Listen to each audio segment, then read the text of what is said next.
forcing myself through a gap year just to get into the same college as her, only to get shot down in front of a crowd the second I worked up the nerve to confess. My name is Ethan Miller, and my life had officially hit rock bottom. But then, in the very next moment, the one person on campus every guy dreamed of, but no one could touch, the legendary Ice Queen, Chloe Davis, walked up to me and said, "In the market for a wife? The kind you get a license for. Mutually beneficial, no strings attached." I was completely floored. In a daze, I signed a contract and walked away with a marriage certificate. The first day of school, I watched my roommate practically drooling over a picture of Chloe Davis, and my world tilted on its axis. That was my wife in the eyes of the law. What kind of insane secret was hiding behind this sham marriage? The September sun was still a brutal beast, baking the pavement and making the air sticky and miserable. But the heat simmering in Ethan Miller's chest was 1,000 times worse. His hand was clenched around a small, elegantly wrapped box, his palms slick with sweat. He had waited so long for this day. The gap year had been a special kind of hell, a blur of cramming for the SATs and rewriting application essays. The only things that got him through were a few saved photos of Ashley Carter and the occasional "you got this" text she sent him. Now, finally, he'd made it. He was at Northwood University, same as her. He'd scraped together every last ounce of courage he possessed, wanting to give her a surprise, to finally give a name to the crush he'd kept hidden for so long. They'd agreed to meet on the main quad, right in front of the campus archway. Ashley showed up, looking stunning in a sundress, but the expression on her face wasn't the one Ethan had been dreaming of. He tried to steady his nerves, holding out the box and the speech he'd rehearsed 100 times. "Ashley, Ethan," she cut him off, her eyes flicking to the box before her lips curled into a slight frown. "Don't tell me you're about to confess your feelings or something." A few other freshmen and their parents were starting to look over, their curious glances feeling like physical pokes. Ethan's face flushed hot. He still managed a small nod. "Just save it," Ashley said. Her voice wasn't loud, but it was sharp enough to carry, and he knew the people nearby heard it. "You took a whole extra year just to get in. Don't you think we're on completely different levels now? You have to be realistic. We're not in the same world, so don't try to force it." She paused, her tone softening into something that felt horribly like pity. "Thanks for the study notes and everything, but I didn't really need them. You should probably just not contact me anymore." The words were like a series of clean, sharp stabs to the gut. He could hear murmurs from the onlookers, their stares pricking his skin. He felt like a complete idiot, his carefully planned moment twisted into a public joke. Ashley turned and walked away without a second's hesitation. Ethan was frozen in place, the small box in his hand now feeling like it weighed 100 pounds. He had no idea how he managed to walk off the quad. His ears were ringing, and the world had gone gray and fuzzy. The brilliant sunlight just made his eyes ache. All the misery of the gap year, the joy of getting his acceptance letter, the hope for the future, it had all shattered in an instant. He just walked, his legs feeling like they were filled with lead, desperate to find a hole to crawl into. He didn't know how long he'd been wandering until he stopped and realized he was standing in front of a large, stately building with the words City Hall carved above the entrance. What the hell? Had he really zoned out so completely that he'd ended up here? How was this for a cosmic joke? As he was staring blankly at the sign, a cool voice spoke from beside him. "Ethan Miller." He turned, confused, and saw a girl standing there. She was tall, dressed in a simple white t-shirt and jeans, but she carried herself with an air that set her apart from everyone else. Her face was, without exaggeration, perfect. The sun seemed to wrap around her, but her eyes held no warmth at all. They were distant, detached, as if the rest of the world was miles away. Ethan recognized her. Chloe Davis, the campus legend, the Ice Queen every guy on campus talked about but never approached. He never imagined he'd ever speak to someone like her, especially not today, not like this. "That's me," he mumbled. Chloe looked him up and down, her gaze analytical, like she was studying an object. "I saw you. The guy who just got dumped. Marry me. We'll sign an agreement. A marriage in name only. We stay out of each other's lives. When it's done, I'll pay you." It was another gut punch, but the sheer absurdity of it snapped him back to reality. Was the humiliation so bad it was causing him to hallucinate? Marriage? With Chloe Davis? An agreement? Money? What was happening? He opened his mouth, but no words came out. "No." Chloe's brow furrowed slightly, a flicker of impatience in her eyes. "And no, it's not that." Ethan was so thrown by her intensity that he denied it automatically, his brain still a scrambled mess. "Why? Why me? You look like you could use a distraction from whatever that pathetic scene was." "I need a legal marriage to solve a problem," she stated, her tone so direct it was as if she were discussing a simple business transaction. And you look safe. Safe? Ethan thought with a bitter, internal laugh. Yeah, fresh off a public humiliation, he probably looked about as threatening as a kicked puppy. He looked into Chloe's calm, serious eyes. There wasn't a hint of joke in them. This was insane. The word echoed in his mind, a massive, overwhelming wave. But maybe fighting insanity with more insanity was exactly what he needed to forget the sting of what had just happened. He didn't know what possessed him, but he nodded. The next hour was a blur, like a movie on fast forward. Photos, forms, signatures. Ethan was on autopilot the entire time. It wasn't until a small, red booklet was pressed into his hand, still warm from the printer, that he started to come back to himself. A marriage certificate. He was married? Chloe took her copy and slipped it into her bag without a second glance. Here's my number and address. Contact me before the semester starts to move in. I'll have the contract ready then. She handed him a slip of paper, her voice as flat as if she'd just completed a routine errand. With that, she turned and walked away. Her back was straight, her steps quick and steady, and she disappeared into the downtown crowd as if the lightning-fast wedding had never even happened. Ethan stood alone on the steps of City Hall, clutching the ridiculously red marriage certificate. The September sun beat down on him, but he felt no warmth, only a surreal, bone-deep chill. Who am I? Where am I? I'm married to the campus ice queen after exchanging maybe 50 words. Had the world gone insane? Or had he? 2 days before the start of the semester, Ethan followed the address Chloe had given him. He stood with his beat-up suitcase in front of the Meridian Lofts, a sleek, modern condo building that screamed expensive. He took a deep breath, held it, and let it out slowly, repeating a mantra in his head. I'm here to fulfill a contract. Only then did he walk inside. The door opened, and Chloe was there. She had the same cool, detached look, dressed in simple loungewear, her hair tied back loosely, revealing the pale, elegant line of her neck. She saw Ethan, gave a slight nod, and stepped aside. Come in, she said. Your room is the second door on the left. Ethan felt a little clumsy as he took off his shoes and followed her into the apartment. It was huge. The decor was starkly minimalist, all whites and grays, giving a vast, empty feeling. It was so clean it barely looked lived in. The only signs of life were a jacket thrown over the couch and a few thick, academic-looking books open on the coffee table. The agreement. Read it. Chloe pulled a printed document from under the coffee table and handed it to him. The main points are what I told you the other day. These are the specifics. Ethan took it and quickly scanned the pages. It was a formal contract, with clauses laid out in precise detail. The core of it was the 3 no's. First, a nominal marriage, to be kept absolutely secret from everyone, including friends and family. Second, no interference in each other's private lives. Academics, friendships, romantic relationships were all separate. Third, a strict prohibition on developing any feelings beyond the contract, especially love. There were further clauses about finances, living arrangements, and contract termination.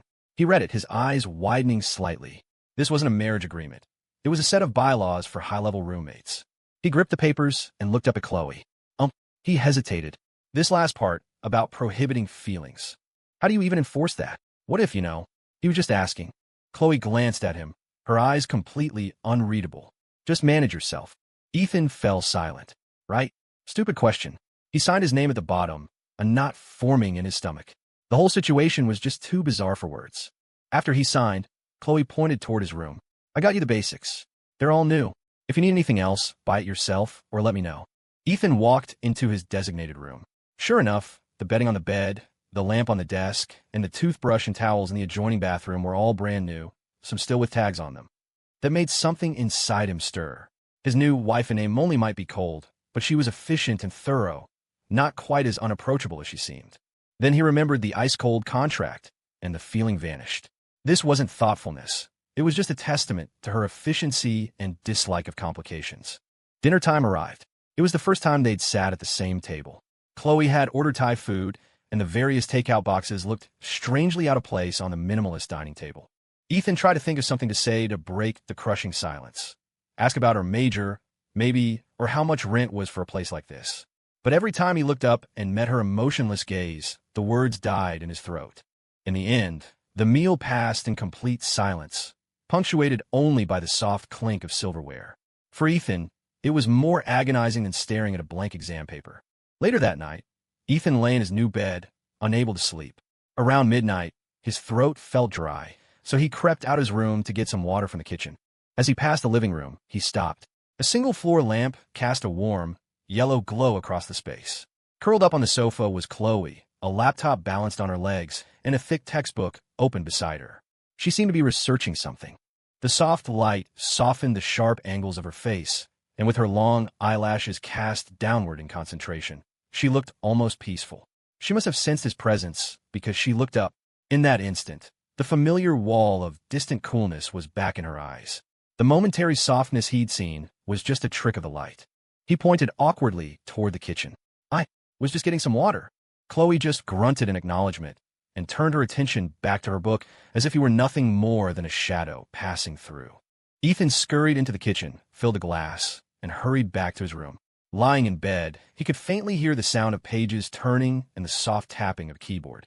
His mind was a total mess. Who was this Chloe Davis, really? To go through all this trouble, to orchestrate a contract marriage, just to solve a problem? What was she really after? And how was he supposed to live with this human iceberg, seeing her day in and day out? The freshman convocation was held in the university's main auditorium, which was packed to the gills. Ethan, lost in the sea of new students, craned his neck to see the radiant figure on stage. Chloe Davis was at the podium, delivering a speech as the recipient of the Dean's Scholarship. She wore a simple, well-fitting dress and spoke with a clear, confident voice. Every word she said seemed to hit all the right notes with the incoming class, earning waves of applause. He could hear guys around him whispering excitedly, their eyes glued to the legendary Ice Queen they had only ever heard stories about. A complicated mix of feelings churned inside Ethan, a strange sense of pride, but also a profound sense of fraudulence. That was his legal wife up there. But right now, she felt as distant as a star in the sky, completely untouchable. He felt no different from any of the other guys in the audience staring at her with admiration. The only difference was the small, red certificate tucked away in his wallet, a secret that could never see the light of day. Back in the dorm later, the atmosphere was electric. Holy shit, Chloe Davis is on another level.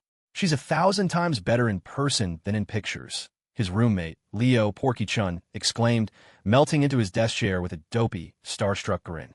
"If I could just say one word to her, my entire college career would be worth it," said his other roommate, Mark Lee, a tall, lanky guy who pushed his glasses up his nose. "Get real, man. She's the queen of the computer science department. You think she's in your league? Go back to coding. A guy can dream, can't he?" Porky shot back. "Hey, Ethan, what do you think? Isn't she amazing?" Ethan had been making his bed, and his hands paused for a fraction of a second. "Yeah, she's really impressive," he mumbled. Inside, he was screaming. "Dude, not only did I talk to her, I'm living with her." But all he could do was offer a weak agreement. He felt like a spy, saddled with the world's biggest secret. That afternoon, Ethan went to scope out the academic buildings to get his bearings. On the main campus walkway, he came face to face with Chloe.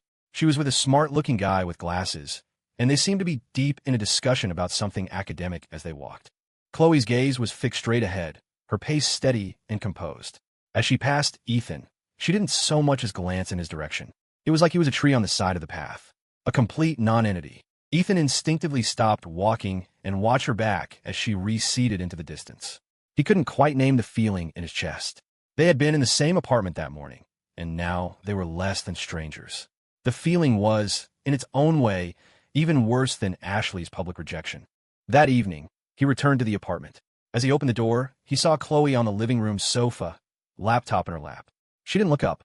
"I saw you today," she said, her voice flat and devoid of emotion.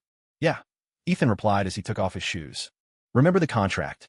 She finally lifted her eyes, her gaze as cool as ever. "At school, we don't know each other. Maintain your distance.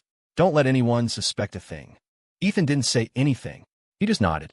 Her cold reminder was like a bucket of ice water dumped over his head, extinguishing the tiny, unrealistic spark of connection that had started to grow from sharing a living space. A couple of days later, Ethan's phone rang. It was Chloe. She told him to go to the main campus gate and pick up a large package for her. He was wrestling the heavy box toward the entrance of their condo building when, of all the bad luck, he ran right into his roommates, Porky and Mark. "Ethan, what are you doing with a box that big?" Porky, ever the curious one, immediately came over. "Oh, helping a relative," Ethan stammered. At that exact moment, Chloe emerged from the lobby, probably having timed his arrival. She walked up to Ethan, glanced at the box, then at Porky and Mark. Her brow seemed to furrow for a microsecond before her face returned to its usual placid calm. She said nothing, only nodding at Ethan, a clear signal that he could leave. Porky and Mark's jaws practically hit the pavement. They looked from the impossibly cool Chloe Davis to the sweating, flustered Ethan, their expressions a priceless mixture of shock and confusion. Ethan felt a prickling sensation on his back. He noticed several other guys across the way staring in their direction, their eyes filled with open hostility. They were, he presumed, a few of Chloe's countless admirers. He quickly lowered his head and made his escape. The second he got back to the dorm, Porky was on him like a wolf. "Spill it. What's going on between you and Chloe Davis? Why would she have you moving boxes for her?" Ethan's head was spinning. He forced himself to stick to the lie. "It's seriously my distant cousin. I promised my family I'd look out for her since she's new here, and she happens to know Chloe Davis." He felt like he deserved an Oscar. This secret marriage thing had barely begun, and it already felt like he was navigating a minefield. The rain had been relentless for days, one of those gloomy spells that sours everyone's mood. Ethan had forgotten his umbrella on his way back to the apartment that afternoon and gotten completely soaked. Being young and feeling invincible, he figured a hot shower was all he needed and settled into his room to study. He felt fine through dinner, but by 9 o'clock, sitting at his desk, his eyelids felt heavy, his head was fuzzy, and a raw, fiery feeling was starting in his throat. He tried to power through it, not wanting to bother Chloe. The contract was clear, no interfering in each other's personal lives. But you can't exactly will your body to obey a legal document. When he stood up to get a glass of water, the room suddenly swam. He stumbled, knocking a pen holder off his desk with a loud clatter. The noise clearly reached Chloe in the living room. She appeared at his doorway a moment later, her brow slightly creased. "What was that?" Her tone held a trace of concern he wasn't used to. "Nothing, just dropped something," Ethan said quickly, bending down to pick up the scattered pens, hoping she'd just leave it at that. But the unnatural flush on his cheeks and the dazed look in his eyes didn't escape her notice. She took 2 steps closer, and without a word, she reached out and pressed the back of her hand against his forehead. Her skin was cool, a stark contrast to his own burning temperature. The unexpected touch sent a jolt through him, and his heart skipped a beat. "You have a fever," Chloe stated. Her voice was as calm and matter-of-fact as if she were reading a weather report. She turned and left the room. "Wait in the living room." Ethan was still a bit stunned, but he obediently followed her out. He watched as she retrieved a first aid kit from a storage closet, opened it, and took out a thermometer. With a practiced flick of her wrist, she handed it to him. "Take your temperature." Her movements were efficient, her tone leaving no room for argument. While they waited for the reading, she rummaged through the box for medicine, found a box of cold and flu pills, and carefully read the instructions before pouring him a glass of warm water. The entire process was seamless, executed without a single wasted word. The thermometer beeped, 101, 7° F. Chloe glanced at the number, then back at Ethan. Then, to his complete surprise, she turned and walked into the kitchen. A few moments later, he heard the sounds of cabinets opening and closing, mixed with what sounded like her quietly muttering to herself as she followed a recipe on her phone. Curiosity piqued, but feeling too awkward to go look, Ethan just waited. About 30 minutes later, Chloe emerged with a bowl containing a strange-looking but potently fragrant soup. "Ginger soup. Drink it while it's hot." She set the bowl down in front of him, her movements still a bit stiff. Ethan carefully picked up the bowl. The steam rising from it warmed his face and made his eyes water a little. He took a tentative sip. The taste was indescribable, but the wave of warmth that spread through his chest immediately began to chase away the chills. "Thanks," he said, his voice raspy from his sore throat. Chloe didn't look at him. "Just don't let it impact the agreement," she said coolly. "You being sick is a complication." Despite her words, Ethan could have sworn he saw the tips of her ears turn a faint shade of pink. After the medicine and the strange but effective ginger soup, Ethan felt significantly better, and his fever started to break. He went back to his room and collapsed into bed. Just as he was drifting off, he thought he heard his door creak open, just a crack. He didn't open his eyes, but he could feel someone standing there for a few seconds before the door was silently closed again. A jolt went through him. Was that her, coming to check on him this late? That was definitely not in the contract. A strange, indefinable feeling, like a tiny vine, began to grow in his chest. Warm, but tangled with a persistent thread of confusion. A couple of days later, Ethan's coal was gone. He happened to open a storage closet in the living room looking for something and was surprised to see a brand new, fully stocked first aid kit sitting inside. cold medicine, fever reducers, a thermometer, alcohol wipes, bandages, everything you could possibly need, all of it unopened. He distinctly remembered that cabinet being empty when he moved in. He stood there for a long moment, holding the kid in his hands. This person, maybe she wasn't as cold as he thought. It was the one thing he was dreading. One afternoon after class, Ethan was walking back to his dorm, arms full of textbooks, when he saw a small crowd gathered ahead, hollering and cheering. He edged closer to see what was going on, and his heart nearly leaped into his throat. In the center of the circle stood Chloe, and across from her was a well-dressed guy with gold-rimmed glasses and a confident smile plastered on his face. He was holding a massive bouquet of red roses? Seriously? Who still does that? Ethan thought with an inward cringe. He recognized the guy. It was Brandon Vance, the student council president. He was a big man on campus, supposedly from a wealthy family, and known for being sharp and ambitious. The line of girls who wanted to date him probably stretched from one end of campus to the other.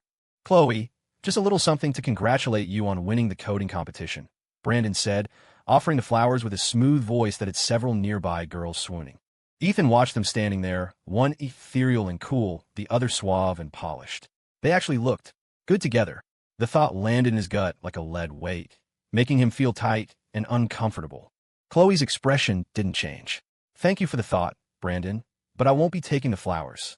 Damn, that was direct, Ethan thought, giving her a mental high five. Brandon's smile faltered for a second before he recovered. No problem. You don't like roses? I'll get you something else next time. Brandon, Chloe interrupted. What I mean is I don't want any flowers. Just then, her eyes seemed to flicker toward the edge of the crowd, catching sight of Ethan. It was for less than a second before she looked away, as if he were just another random student.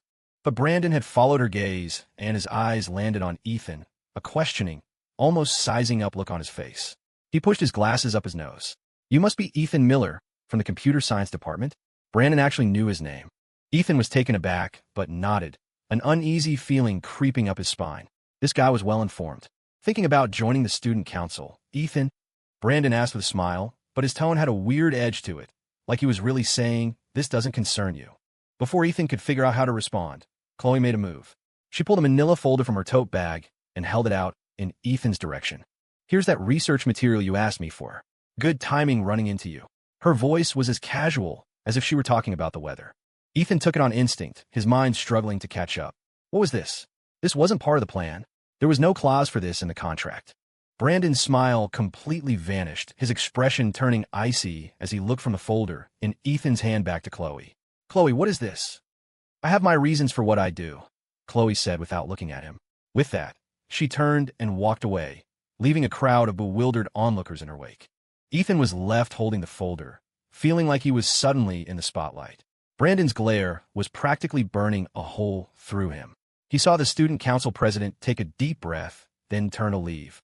But before he did, his eyes swept over Ethan one last time.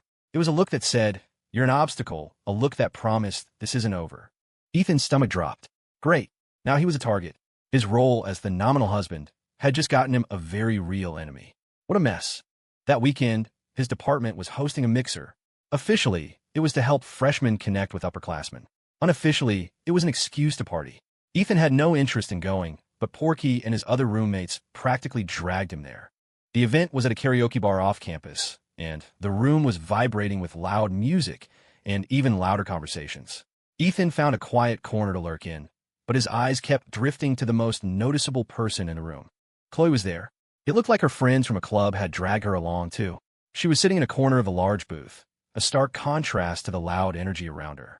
She barely spoke, only politely touching her glass to someone else's when they offered toast. Even so, a small crowd had formed around her, with Brandon Vance leading the charge. Brandon was looking sharp, holding a drink and making easy conversation, trying his best to get Chloe's attention. She offered minimal responses, a barely perceptible frown line appearing between her eyebrows. Ethan felt a knot in his stomach. Watching those guys swarm around her, especially Brandon, was incredibly irritating. After a while, someone lost a party game, and the group decided Chloe's punishment was to drink. She tried to refuse, but they were insistent, and she ended up downing a couple of drinks.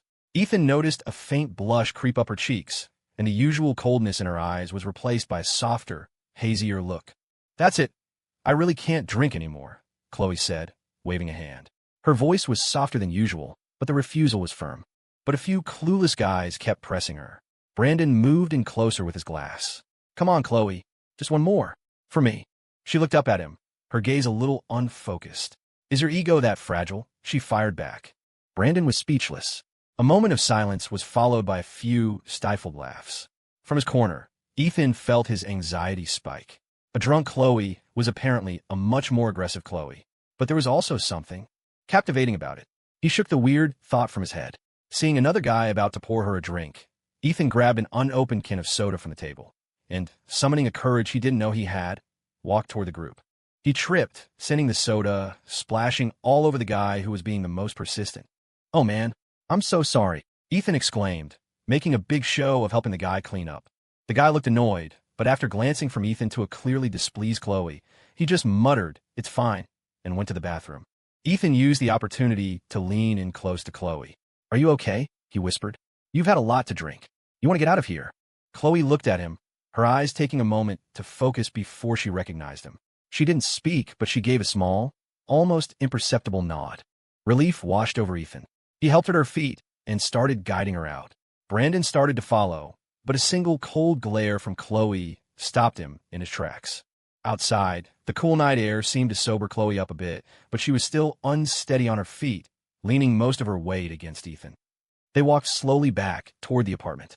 It was late, and the streets were nearly empty. The streetlights cast their two shadows long on the sidewalk ahead of them. "So annoying," Chloe suddenly mumbled, her voice thick. Her head was resting on Ethan's shoulder, and her warm breath tickled his neck. Every single one of them. Ethan's heart skipped. He didn't dare respond, just tightened his grip on her arm to keep her steady.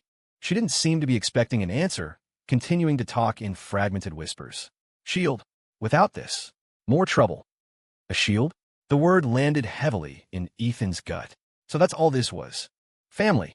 Pushing two, she slurred a few more words before falling silent, seeming to burrow deeper into his side, as if exhausted. Ethan listened quietly. This was the first time he'd seen her with all her defenses down, the first time he'd seen her look even remotely vulnerable. The untouchable, glacial ice queen from school suddenly seemed real, with real problems and real annoyances. Something in his chest shifted.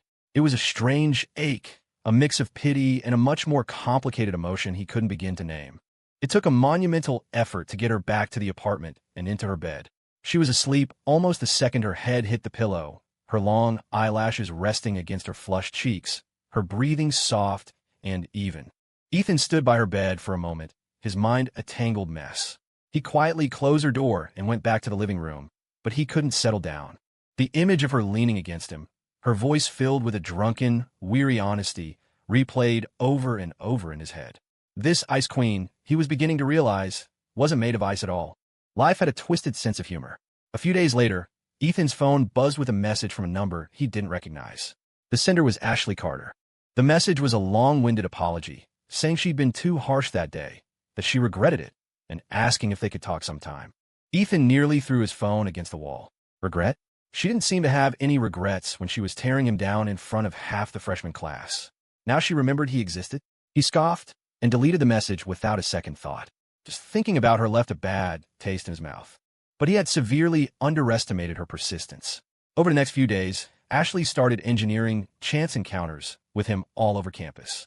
He'd run into her in the dining hall, on the path to the library, and once he walked out of the lecture hall to find her waiting under a tree nearby, staring right at him. "Ethan," she said, walking over quickly, her face a mask of carefully constructed regret and gentleness. "About the other day, I was wrong. What do you want?" Ethan cut her off. He was in no mood for pleasantries. The sight of her just annoyed him. Ashley seemed thrown by his bluntness. "I just wanted to apologize," she stammered. "During your gap year, I was actually paying a lot of attention to you. I was just in a bad mood that day and said things I didn't mean. Please don't take it to heart." Ethan had to physically restrain himself from rolling his eyes. "Paying attention to me? You mean paying attention to the fact that I was a year behind and therefore beneath you?" Her acting skills were wasted. She should have gone to film school. It got worse. One evening, as Ethan was heading back to the apartment, he found Ashley waiting for him at the entrance to the building. She was dressed up and holding a fancy-looking gift bag. "Ethan, I brought you something." She held the bag out. He took a step back, his brow furrowing. "Ashley, what are you doing?" Her eyes started to well up, her voice taking on a tearful edge. "I know I messed up. Can we?" Can we please just start over? As she was pleading with him, the main door to the building opened.